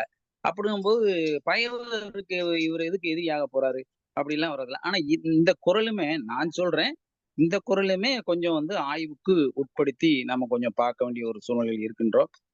மற்றபடி மிகவும் அருமையாக சொன்னார்கள் அம்மா கேமலாதா அவர்கள். இந்த பொழிப்புரையும் அவருடைய தெளிவுரையும் ரொம்ப சிறப்பா இருந்துச்சு. ஐயா ரவீந்திர பாரதி ஐயாவுடைய பின்னூட்டம் வழக்கம் போல் சிறப்பு. சிவசுப்பிரமணிய ஐயா வந்து நிறைய அவருமே அந்த குறள்களை வந்து எடுத்துக்காட்டுகளோடு அந்த அவர்களை பொழிப்புரை சொல்பவர்களையோ முற்றுகை சொல்பவர்களையோ வந்து பாராட்டு விதமாக சொல்லக்கூடிய வார்த்தைகள் நாம் கேட்டுக்கொண்டே இருக்கலாம். அறச்செல்வியமா சொல்லவே வேண்டியதில்லை, ரொம்பவும் அருமை. அதைத்தான் சொன்னாங்க. என்னுடைய சகோதரி வந்து சொல்லத்தான் நான் வந்து இந்த செய்திகளை வந்து நாங்க குறிச்சு வச்சுக்கிட்டே இருக்கோம். உண்மையிலேயே இந்த டீச்சர் நம்ம ரேவதி டீச்சரை பொறுத்தவரை இந்த மடி இன்மைங்கிறது மடிக்கு எதிரி. அதாவது சோம்பலுக்கு எதிரின்னா அறச்செல்வி அம்மாவையும் ரேவதி டீச்சரை தான் நம்ம சொல்லணும். ஏன்னா இந்த அவங்க பாருங்க எழுதினாங்க, மற்றவங்க எல்லாம் எழுதுனாங்களே எழுதல அது வேற விஷயம். அவங்க வந்து எல்லாத்தையுமே குறிச்சு வச்சு சொல்றதுனால அதை வெளிப்படையா சொன்னாங்க. அறச்செல்வி அம்மா ரொம்ப சிறப்பா இருந்துச்சு. வாழ்க வளமுடன். வணக்கம், வாழ்த்துக்கள்.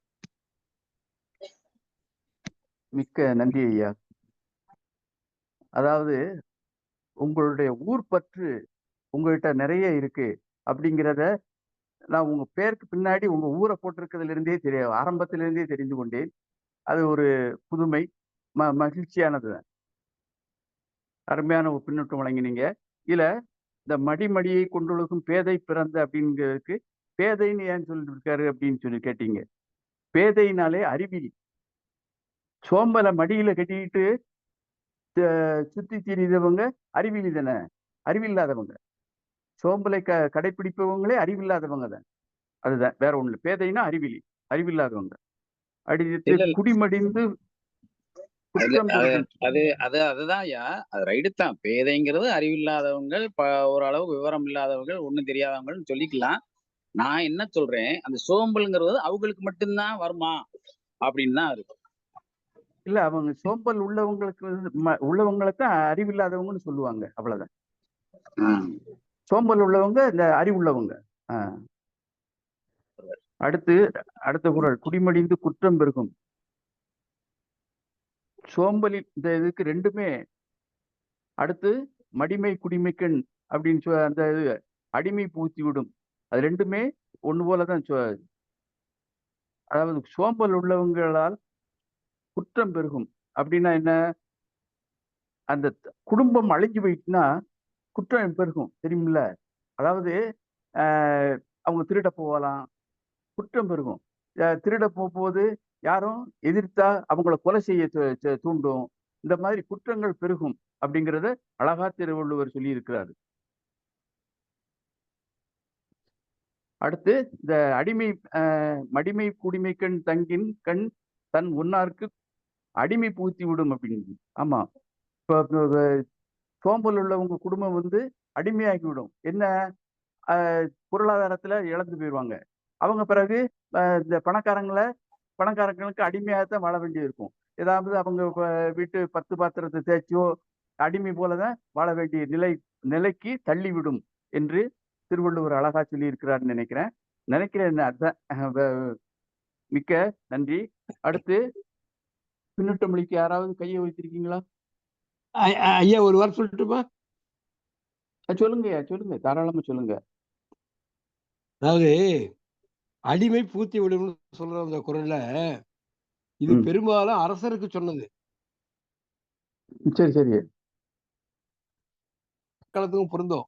ஆனா அரசருக்கு சோம்பல்தனமா இருந்தான்னா, அவன் நாட்டுல வந்து படைப்படத்தெல்லாம் பெருக்காம படைப்பயிற்சி கொடுக்காம இருந்தான்னா அது சீக்கிரம் பகை அரசர்களுக்கு அடிமையாயிடுவான் இல்லையா? அதையும் சொல்றேன். அரசருக்கு சொன்னது. இப்ப நாம சமுதாயத்துக்கு, குடும்பத்துக்கு எல்லாம் நீங்க சொன்னது ரொம்ப நல்ல விளக்கம். இது முழுவதும் மன்னர்களுக்கு சொல்லப்பட்டிருது, அரசியல் தான்.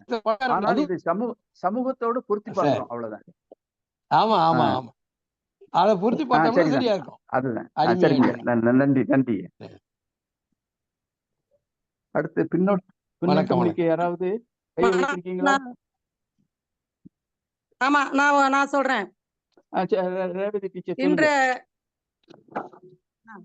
தமிழ்நாடு கதை என்ற உறுப்பினர்கள் அனைவருக்கும் என் வணக்கத்தை தெரிவித்துக் கொள்கிறேன். முற்றோதல் செய்த மாணவன் பா. விஷ்ணு மிக அருமையாக முற்றோதல் பண்ணினார்கள். உரைப்பொழிவு தந்த முனைவர் ஹேமலதா அவர்கள் மிக விரிவாக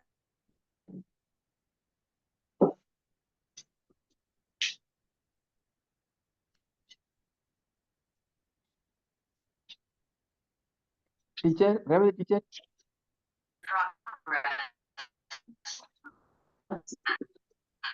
உங்களுக்கு இணைய பிரச்சனை இருக்கு.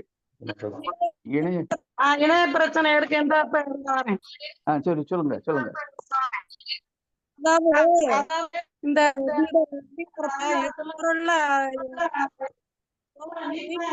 என்ன அப்படிங்கறதே சொல்றேன். ஆகணும் அப்படின்னா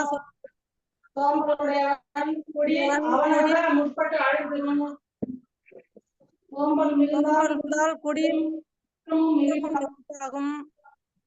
தாமதம் மறதி இருக்க வேண்டியவை.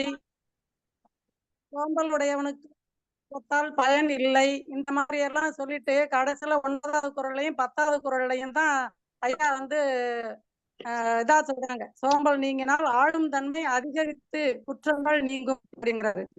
10 பாத்தீங்கன்னா சோம்பல் இல்லாதவன் செல்வங்களை படிப்படியாக ஒரு சேர அடைவான் அப்படிங்கிறது அது ஒரு கூடுதலான சிறப்பு. நம்ம பழமொழிகளே சொல்லுவாங்க, குந்தி தின்றால் குன்றும் மாளும் அப்படின்னு, இருந்து தின்றால் இரும்பும் தேயும் அப்படின்னு. குன்று இரும்பு எல்லாம் தேயுது அப்படின்னா அந்த சோம்பேறித்தனத்தினாலதான். நம்ம திரைப்பாடல்கள்ல கூட ஒண்ணு இருக்கு, தூங்காதே தம்பி தூங்காதே நீயும் சோம்பேறி என்ற பெயர் வாங்காதே. அதுல பாத்தீங்கன்னா படைதனில் தூங்கியவன் வெற்றி இழந்தான், உயர் பள்ளியில் தூங்கியவன் கல்வி இழந்தான், படைதனில் தூங்கியவன் முதல் இழந்தான், கொண்ட கடமையில் தூங்கியவன் புகழ் இழந்தான், இன்னும் பொறுப்புள்ள மனிதரின் தூக்கத்தினால் பல பொன்னான வேலைகளும் தூங்குதப்பா அப்படின்னு சொல்லி அந்த பாட்டுல இந்த சோம்பேறித்தனத்தினுடைய எல்லா இதையும் கொண்டு வந்துடுறாங்க. அதிகாரத்தை நன்றாக நமக்கு புரியும்படியாக எடுத்துக்குறைத்த முனைவர் அவர்களுக்கு என்னுடைய வாழ்த்துக்களை தெரிவித்துக் கொள்கிறேன். நன்றி. மிக்க நன்றி டீச்சர். அடுத்து பின்னூட்டம் யாராவது சொல்றீங்களா? அல்லது நிறைவாக பின்னூட்டம் அளிக்கக்கூடிய நல்லாசிரியர் நாகராஜன் ஐயாட்ட போயிடலாம். நல்லாசிரியர் நாகராஜன் அவர்களே, பின்னூட்டம் அளிக்க வாருங்கள் என்று வணங்கி வரவேற்கிறேன். மடி துறந்து மகிழ்வோடு மன்றத்தை வணங்குகின்றேன். என்ன எழுச்சி உரை! எனக்கு உண்மையிலேயே மகளிருடைய எழுச்சியை வந்து பாரதி ரொம்ப அழகா தட்டி எழுப்புறான். ரொம்ப அழகா சொல்றான். விந்தை மனிதர் தலை கவிழ்ந்தார். ஏன்னா அவங்களுக்கு சோம்பல் வரும்படியாக செய்து விடுகிறானா. உழவனை பார்த்து பிரம்மன் கேட்டான், ஏடா மழையே பெய்யல, இப்ப போய் உழுதுகிட்டு இருக்கியே. அவன் சொன்னா, ஒருவேளை பிரம்மன் கூட படைப்பதை நிறுத்தலாம். இந்த உலகில் அவன் படைத்த உயிர்களுக்கு தேவையான உணவை நிறுத்தவே கூடாது. இது என்னுடைய கடமை என்று உழவன் சொன்னானா. இது நம்மை பொறுத்தளவுல வள்ளுவன் ரொம்ப அழகா புடம்போட்டு காட்டுகிறார். இந்த அதிகாரம் மடி குடி இரண்டையும் ஒப்பிட்டு செய்யுது. நான் உடனே குடிசெயல் வகையை தான் யோசனை பண்ணேன். அப்படியானால் குடிசெயல் வகையில மாமுகடி என்றே சொல்லிடுறார். அது இன்னொரு இடத்துலயும் சொல்றார், தவ்வையை காட்டிவிடும், மூத்தவளை போய் காட்டி விட்டுடுதான். ஆகையினால நம்மை பொறுத்தளவுல மாமுகடி என்பாள் அப்படி இருக்கிறவ வந்து தாமரையினால் ஒருத்தி இருக்கிறாளே, லட்சுமியாகிய தேவி, அவள் எப்படிப்பட்டவள்? அவள் மிகவும் குளிர்ச்சி பொருந்திய சிந்தனை உடையவள். ஹேமம் என்றாலே குளிர்ச்சி. அப்போ ஹேமா என்பது தன்னழியாகிய குளிர்ச்சி பொருந்திய உரை. உண்மையிலேயே சித்திரை பௌர்ணமியின் முழு நிலவின் ஒத்த செந்தாமரை சொற்களை வாழ்த்தாமல் இருக்க முடியுமா? செந்தாமரையை வாழ்த்தினாலே தன்னுடைய கண் தாமரையை இடர்ந்து பூசையிலே இட்டாரே விஷ்ணு, மறக்க முடியுமா? ஆகையினாலே இன்றைக்கு என்னவோ ஒரு ஆட்படுத்துகிறது. இன்றைய மன்றம் முழுக்கவுமே வாழ்த்துக்குரிய தாமரை கண்ணான் உலகு என்று வள்ளுவன் சொல்லுகிற திருக்குறளை எனக்கு நினைவுபடுத்துகிறது. மன்றத்தின்பாலே விட்டு விடுகிறேன்.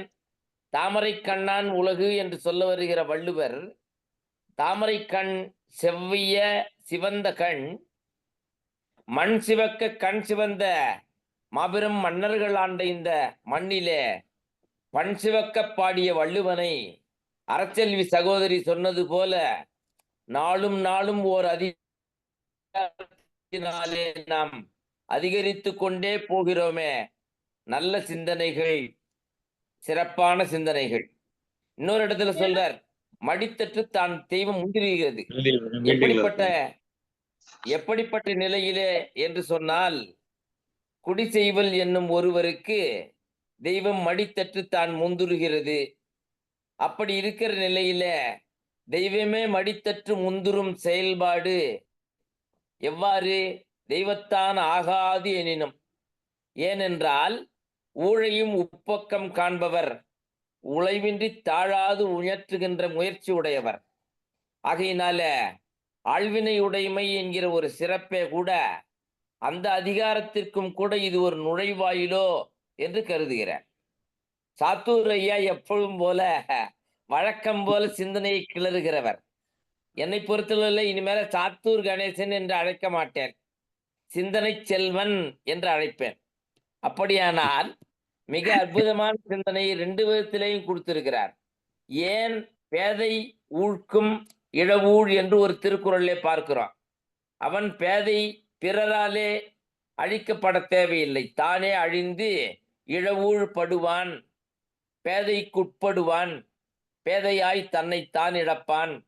அதை ஐயா சொல்லும் பொழுது ரவீந்திர பாரதி ஐயா தான் மட்டும் கெடவில்லையா, தன் சுற்றத்தாரும் தன் குடிப்பெருமையும் கெட்டது என்று ஒருங்கிணைத்து சொன்னாங்க அவங்களுடைய பாணியில. ஆகையினால சாத்தூர் கணேசன் ஐயா கிளறிய சிந்தனை உண்மைதான். பேதைக்கு போய் மடி ஒரு தீமையை உண்டாக்குமா? அவன் தான் பேதை ஆயிற்று, அவனுக்கென்று ஒரு சோம்பல் தனியாக இருக்குமா என்று கேட்டார். அப்புறம் இன்னொன்றையும் கேட்டார், மடிமடிந்து என்பதையும். நான் இந்த 2 குறளையுமே ஒப்பிட்டு பார்க்கின்றேன். அவனுடைய பேதைமையே கூட முயற்சியின்மை. அப்படி இருக்கிற பொழுது சிவசுப்பிரமணிய ஐயாவுடைய கருத்தையும் எடுத்துக்கொள்ள வேண்டாம். மன்றம் என்ன சொன்னாங்க ஐயா? ஒரு அறிவிலியாகிய பேதை தன்னுடைய நிலையிலே தாழ்ந்து போகிற ஒருவன் ஆழ்ந்து போவது முயற்சி, ஒருவன் தாழ்ந்து போவது முயற்சி ஆகாதே.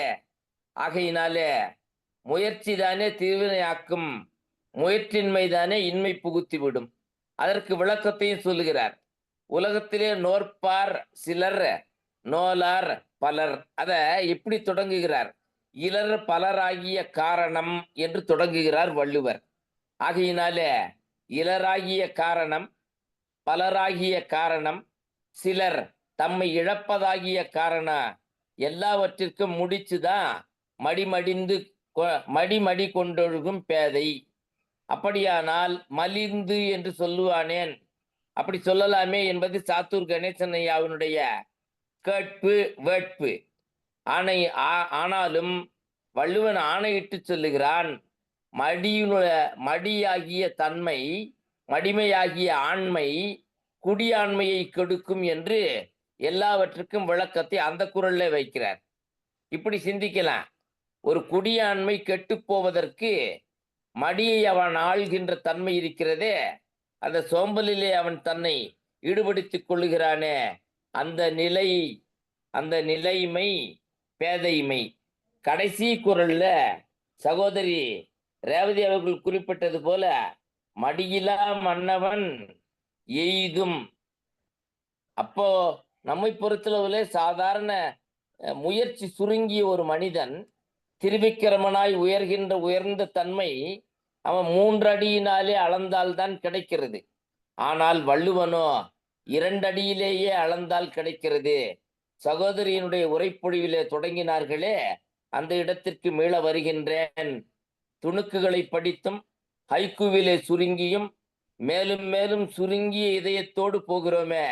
Even though we turn to narrow-minded fellows, how we can bring this society to the broad mind level, but we have to put effort with sense, will be shine one fine morning என்று சொல்லி வாய்ப்புக்கு நன்றியை சொல்லி விடைபெறுகிறேன்.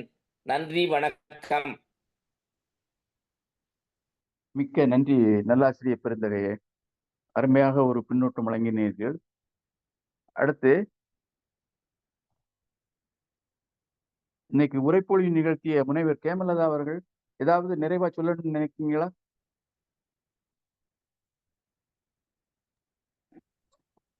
முனைவர் நன்றி கேமலதா. நன்றி ஐயா. இது எனக்கு மிக்க ஒரு நன்றி. புதிய ஒரு முயற்சி தான். இது ஒரு இணையத்தொடர்ல இணைவது எனக்கு இது ஒரு புதிய முயற்சி. நாள்தோறும் நான் வந்து வேதியியல் துறை சார்பா தான் என்னுடைய மாணவிகளோட உரையாடிட்டு கிளாஸ் எடுத்துட்டு வந்துட்டு இருப்போம். நான் இந்த நிகழ்ச்சி வந்து எனக்கு புனிதவதி மேடம் தான் எனக்கு நீங்க பேசுங்க மேடம்னு சொன்னாங்க. நிச்சயமா வாய்ப்பு வந்து கிடைச்சது. தமிழ் பேச எங்கெங்கெல்லாம் எனக்கு வாய்ப்பு கிடைக்கும்னு நான் எதிர்பார்த்துட்டு இருப்பேன். அப்படி எதிர்பார்த்த தருணம் வரும்போது என்னால எவ்வளவு முயற்சி எடுக்க முடியுமோ என்னால இன்னைக்கு நான் நூலகத்துல போயிட்டு ஒரு தமிழ் துறை சார்ந்த அந்த ஒரு ரேக்ல போய் அவ்வளோ புக்ஸ் எல்லாம் எடுத்து, எனக்கு எப்பவுமே கெமிஸ்ட்ரி ரேக்ஸ் மட்டுமே பார்த்துட்டு இன்னைக்கு தமிழ் புத்தகத்தை எடுத்து படிக்கும்போது நம்மளே அறியாம ஒரு தாய்மொழியை படிக்கும்போது ஒரு ஆர்வம் இருக்கும்ல, அது மாதிரி ஒரு சந்தோஷம்தான். நீங்க சொல்ற மாதிரி எங்க கல்லூரியில வந்து வாசிப்பை நேசிப்போம் அப்படின்றதையே நாங்க ஒரு தலைப்பா மாணவர்களுக்கு வந்து புகுத்தி நாங்க இன்னும் வரைக்குமே அதை பண்ணிக்கிட்டே இருக்கோம். வாசிக்கிறது எவ்வளவு சுவையா இருக்கும் அப்படின்றத ஒரு 5-6 வருடங்களா எங்களுடைய நூலகத்துறை சார்பா அந்த நூலகர் பண்ணிக்கிட்டே இருப்பாங்க. நூலகத்தை தாண்டியே தான் போவாங்க. யாரும் நூலகத்துக்கு வாசப்படிக்கு உள்ளாரையே வர மாட்டாங்க. எல்லாரும் வாங்க வாங்கன்னு கைய புடிச்சு நாங்க இழுத்து உள்ள வர மாதிரியான நிலைமை தான் இப்ப மாணவர்கள் கிட்ட வந்து இருக்கு. அது ரொம்ப கஷ்டமா இருந்தாலும் இன்னும் அது காலம் போக போக அது திருப்பியும் மீண்டும் நல்ல நிலைமைக்கு வரும். ஏன்னா கொரோனா பீரியட்ல நம்ம வந்து வாசிக்கிற பழக்கம் கொஞ்சம் ஜாஸ்தியா இருந்ததை பார்த்தோம். அதுக்கப்புறம் திருப்பியும் சமூகம் வந்து அப்படியே ஓட ஆரம்பிச்ச உடனே நம்ம அதை தூக்கி வச்சுட்டோம். ஏன்னா நம்ம அப்ப துணை இல்ல அப்படின்ற பீரியட்ல தான் நம்ம புத்தகத்தை துணை தேடுறோம். அதனால இன்னும் வந்து நிறைய வாசிக்கிற பழக்கம் வரணும் அப்படின்றதுதான் மாணவர்கள் கிட்ட எங்களால முடிஞ்ச வரைக்கும் அந்த மாணவர்கள் கிட்ட நாங்க அதை புகுத்திக்கிட்டே இருக்கோம். இந்த வாய்ப்பு வந்ததுக்கும் பின்னூட்டம் அளித்த அத்துணை நல்லுள்ளங்களுக்கும் என்னுடைய நன்றிகள் ஐயா. நன்றி. மிக்க நன்றி முனைவர் அவர்களே. தமிழில் உரையாற்ற வேண்டும் என்ற உங்களுடைய ஆர்வத்தை இந்த மன்றம் பாராட்டுகிறது, நன்றி தெரிவிக்கிறது. பிறகு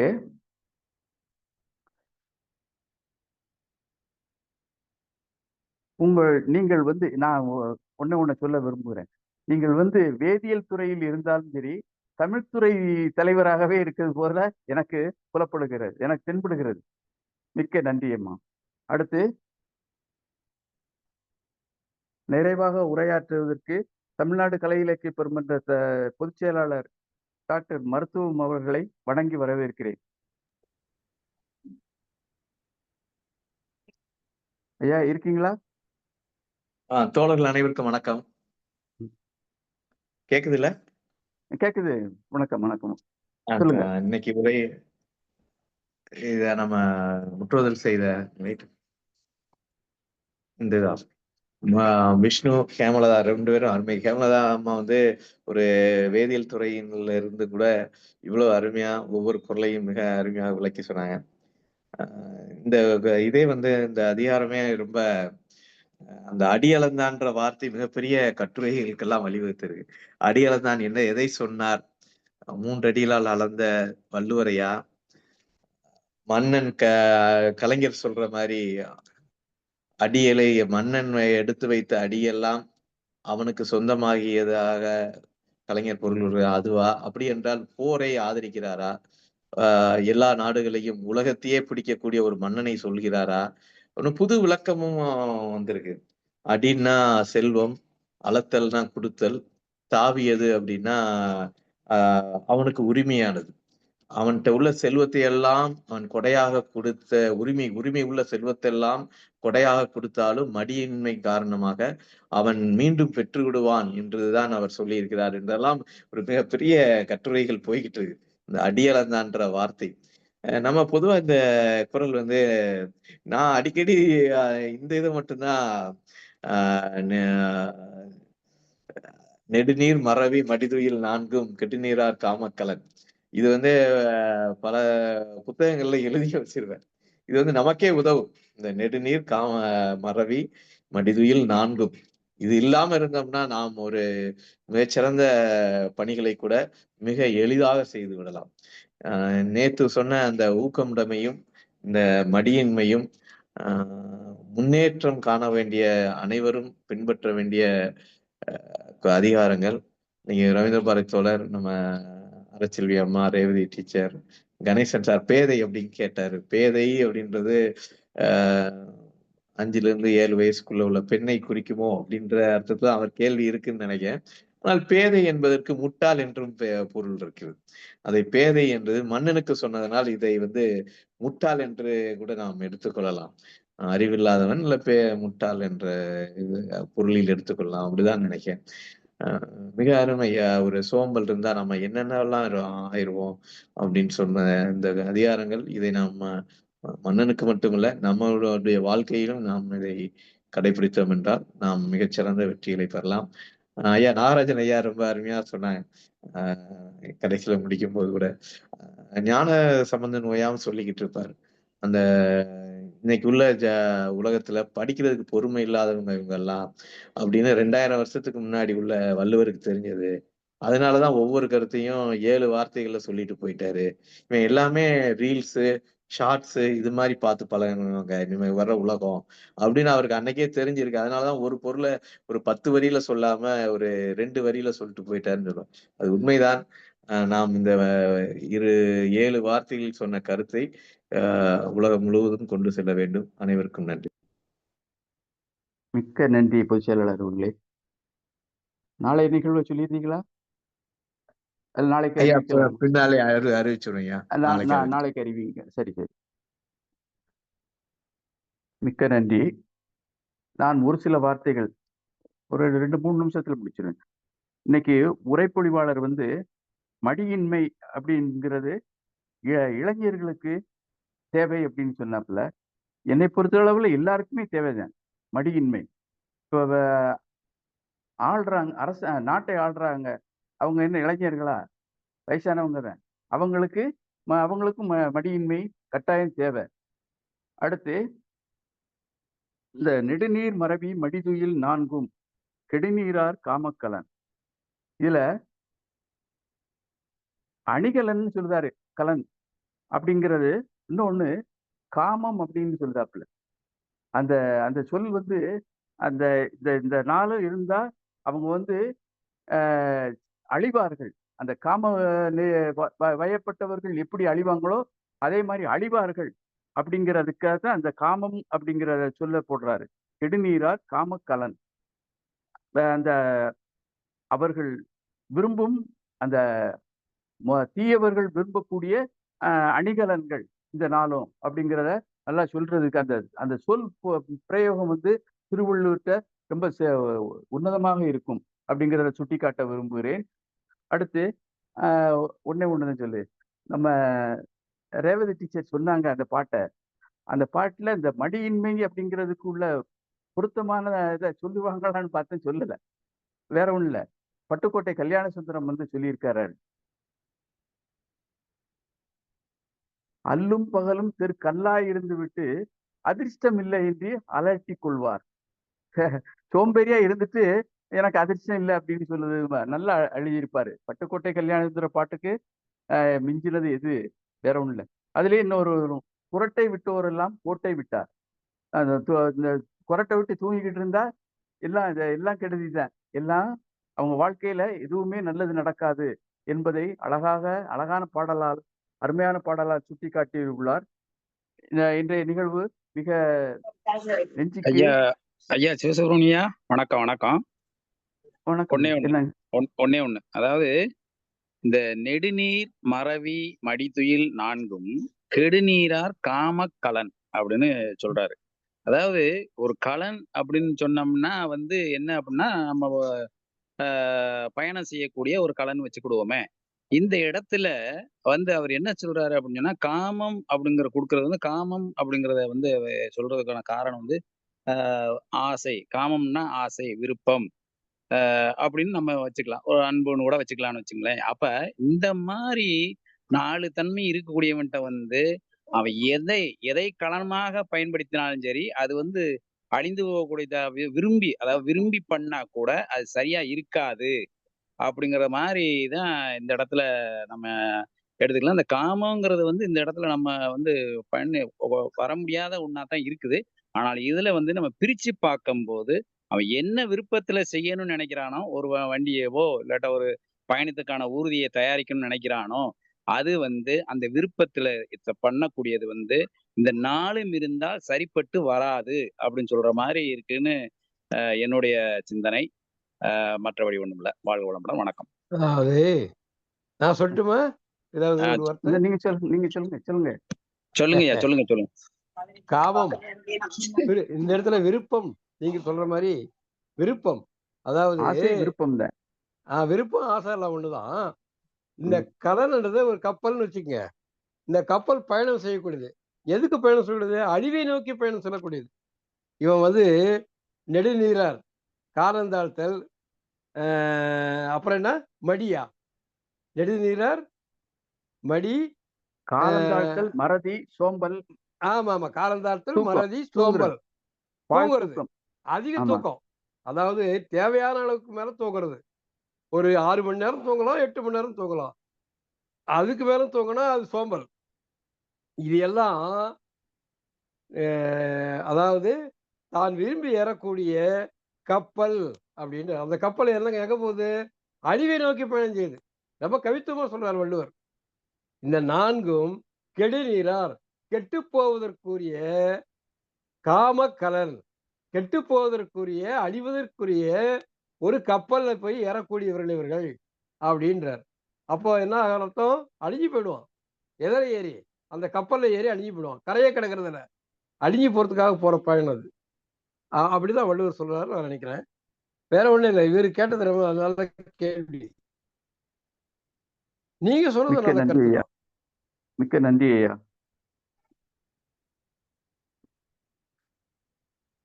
அது ஒரு பொது விதி சொல்லுவாங்க. அதையெல்லாம் கொஞ்சம் அதாவது பொதுச் செயலாளர் நிறைவுரை தந்த பிறகு யாரும் குறுக்கிட வேண்டாம் என்று சரி, அது இருக்கட்டும், பார்த்துக்கோங்க. கலன் அப்படிங்கிறது ஒரு சிலர் அணிகலன்னு சொல்றாங்க. இந்த மேனாள் பொதுச்செயலாளர் சொன்னது இந்த படகு கப்பல் அப்படி படகு அப்படின்னு சொன்னது அது ஒரு பொருத்தமானதுதான். அந்த ஆசைப்படுபவர்கள் அழிவது நிச்சயம் அப்படிங்கிறது தான் இப்ப இது, வேற ஒண்ணும் இல்ல.